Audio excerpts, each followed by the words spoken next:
खबर चंडीगढ़ से है। शहरों में जल भराव वाले क्षेत्रों की मैपिंग कराई जाएगी और साथ ही हरियाणा सरकार ने मैपिंग कराने का फैसला लिया है। सीवरेज नवीनीकरण और निकासी पर 165 करोड़ रुपए खर्च होंगे और साथ ही बाढ़ से प्रभावित 12 जिलों के लिए 40 करोड़ रुपए अलॉट किए गए हैं। एक राहत भी उन क्षेत्रों के लिए जहां पर जल भराव हुआ और जहां पर बाढ़ की स्थिति देखने को मिली। बाढ़ प्रभावित 12 जिलों के लिए 40 करोड़ रुपए अलॉट हुए हैं और साथ ही बात करें तो सीवरेज नवीनीकरण और निकासी पर 165 करोड़ रुपए खर्च किए जाएंगे। तो वहीं जल भराव वाले क्षेत्रों की मैपिंग होगी और इस पर 165 करोड़ रुपए का खर्च आएगा, जो कि खर्च किए जाएंगे सरकार की तरफ से।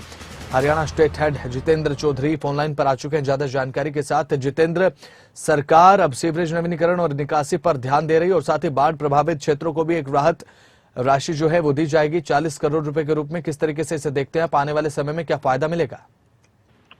देखिए बसंत, बिल्कुल जिस तरीके से 12 जिलों के अंदर बाढ़ को लेकर के स्थिति बनी है, उसको कहीं ना कहीं देखते हुए आगे इस प्रकार के हालात ना हो, इस पर हरियाणा सरकार की तरफ से संज्ञान लेते हुए सीवरेज नवीनीकरण और बारिश के पानी की निकासी को लेकर के सरकार की तरफ से 165 करोड़ रुपए का जो बजट है वो मंजूर किया गया है। यानी इन 165 करोड़ रुपए से जो सीवरेज की नवीनीकरण है और बारिश के पानी की निकासी है, उसके लिए काम किया जाएगा। वहीं बाढ़ प्रभावित जो 12 जिले हैं, वहां पर उसके संदर्भ में कार्य जो करने हैं, उसके लिए 40 करोड़ रुपए का अलग से बजट जो है वो अलॉट किया गया है। साथ ही साथ बाढ़ प्रभावित जो क्षेत्र है, उनकी मैपिंग कराने का फैसला भी सरकार की तरफ से किया गया है, जिसके लिए बजट का प्रावधान मैपिंग होने के उपरांत अलग से किया जाएगा। ठीक है जितेंद्र, ऐसे में धरातल पर आने वाले समय में क्या फायदा आप देखेंगे? क्योंकि मॉनसून से पहले तमाम दावे किए जाते हैं प्रशासन की तरफ से ऑन द टेबल, लेकिन धरातल पर जब बात देखते हैं तो हमेशा तस्वीर एक जैसी नजर आती है। करोड़ों रुपया तो पहला भी खर्च हुआ जितेंद्र, लेकिन धरातल पर सिचुएशन सेम के सेम दिखाई देती है।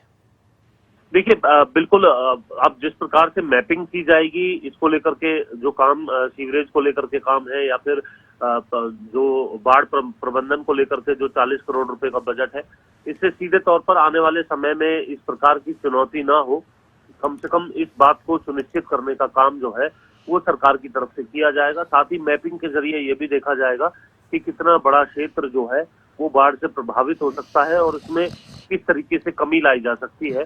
कहीं ना कहीं इन्हीं तमाम विषयों पर सरकार जो है अब आगे फोकस करने वाली है। बहुत बहुत शुक्रिया जितेंद्र, जुड़ने के लिए, तमाम जानकारी के लिए।